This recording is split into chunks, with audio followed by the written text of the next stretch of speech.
तो कल मैं यहाँ से शाम को लक्ष्य की क्लास होती है 6:15 बजे से लेकर 8 बजे तक, तो वो क्लास खत्म करके बाहर निकला तो मुझे बताया गया कि एक लड़का आपका वेट कर रहा है। मुझे लगा कि भाई कोई मिलने आया होगा। जब मैं जाके देखता हूँ तो कुणाल साहू नाम का लड़का वेट कर रहा था।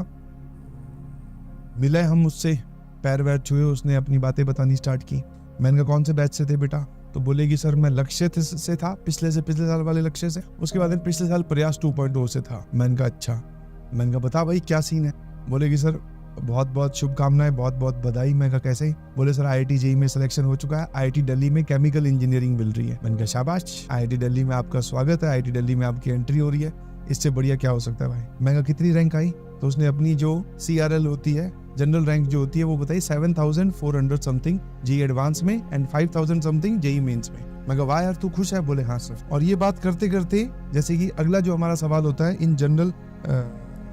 इन जनरल जो हमारा डिस्कशन होता है कि भाई तू खुश है, अगला सवाल होता है पेरेंट्स खुश है। जैसे मैंने ये पूछा कि पेरेंट्स खुश है तो वो सवाल सुन के थोड़ा सा सहम गया, मुझे नहीं पता था। फिर उसने अपनी हालत बतानी स्टार्ट की कि सर एक्चुअली मॉम को पैनक्रियाटिक कैंसर था, तो मॉम की डेथ हो चुकी है। मैंने कहा यार रियली सॉरी, मुझे नहीं पता था। फिर मैंने कहा फादर खुश है, हम सब सही है?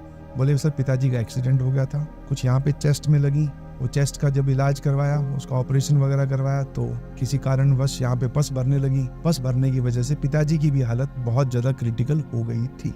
मैंने कहा अब कैसे? बोले सर अब खतरे से बाहर है, बट अभी भी बहुत डॉक्टर ने रेस्ट ही बोल रखा है, चलना फिरना भी मना है।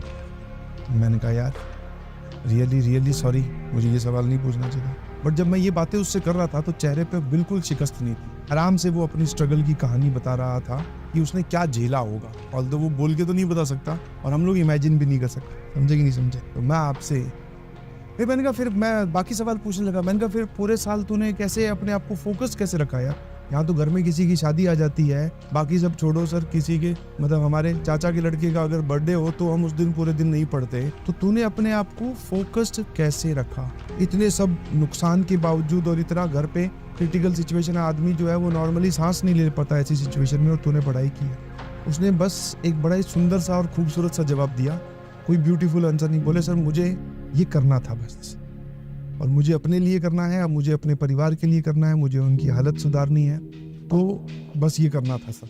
बस सिंपल सा एकदम, एक ऐसा जवाब जिसमें सब कुछ आ भी गया, और अगर इसको कोई नॉर्मल इंसान सुने तो उसमें कुछ भी नहीं आया। बोले क्यों किया तूने IIT? बोले मुझे करनी थी। मैंने कहा यार सैल्यूट है तेरी डेडिकेशन को, तूने कुछ सोचा, तुझे बताया तो बहुत सारे बच्चों को जाता है, तूने उसको फॉलो किया, और पेशेंस किस लेवल पे होगा। और उससे बात करते करते वक्त मुझे ये भी लगा कि यार हम किन बच्चों को पढ़ा रहे हैं, किन बच्चों को मैं कितना प्रिविलेज्ड हूँ कि मैं ऐसे बच्चों को पढ़ा पाया हूँ, ऐसे बच्चों का मेंटर हूँ। ठीक है, नहीं आई उसकी ऑल इंडिया रैंक 1, कोई दिक्कत नहीं है। नहीं आई सर 100 कोई दिक्कत नहीं है। नहीं आई 500 कोई दिक्कत नहीं है। 7400 समथिंग आई है, मैं बहुत खुश हूँ। आज के बाद में अगर 2 खेमे बटे, इन फ्यूचर कभी ऐसा हो कि आपको ऑल इंडिया रैंक 1 पढ़ानी है, या फिर एक बच्चा जो ऑल इंडिया रैंक 1 लेके आया वो आपके साथ फोटो खिंचवाना चाहता है, या फिर सर ये 7000 वाला जो इतनी स्ट्रगल करके आया, तो मैं भैया यही बोलूंगा 7000। ऐसा नहीं कि ऑल इंडिया रैंक 1 से कोई चिढ़ है, ऐसा नहीं है, बट हाँ जो इसने किया है वो बोलते हैं सर एकदम बेसिक स्क्रैच, और जहां से हम आते हैं हम किसी को बताते भी नहीं है। एज ए टीचर हम लोग आप लोगों का लेवल, मैं आप लोगों का लेवल यहाँ तक मैं सोचता हूँ कि आप अपनी डेडिकेशन यहाँ तक शो कीजिए, और कुछ बच्चे हैं जो उनकी डेडिकेशन कहाँ की भी है, हम वहां तक इमेजिन भी नहीं कर सकते, ना आप कर सकते ना मैं कर सकता। तो मेरी आप सभी लोगों से रिक्वेस्ट है प्लीज, जो मुझे सुन रहे हैं, ऐसा नहीं है अब कुणाल ने करके दिखाया तो आप लोग भी कर सकते हैं। कोई इंटेलिजेंट वगैरह नहीं था सर, 79% या पता नहीं 78% है 12वीं के मार्क्स।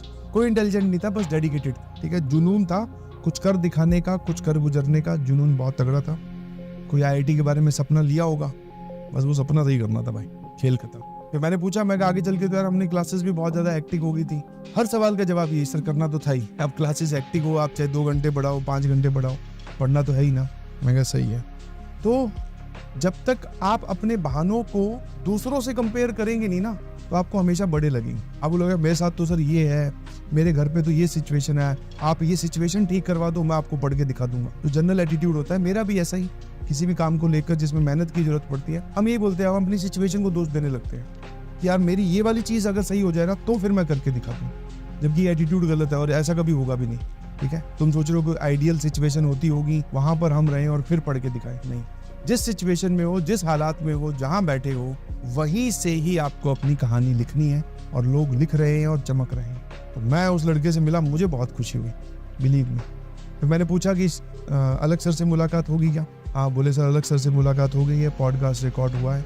कोई रंग बिरंगी किताब नहीं की, ना कुछ और किया। जो मटेरियल उसके पास था, PW का मॉड्यूल, वो सॉल्व किया, JEE एडवांस में रैंक आ गई है ना। अब सर ये सब कहानियां सुनने में एट द मोमेंट बहुत अच्छी लगती है, मैं भी कर लूंगा। मैं बहुत अच्छी बात है, स्टार्ट ऐसा ही होना चाहिए जिसको हम पिकअप बोलते हैं। पिकअप ऐसा ही होना चाहिए, किसी की स्टोरी सुनकर आप उससे इंस्पायर हो वो ये।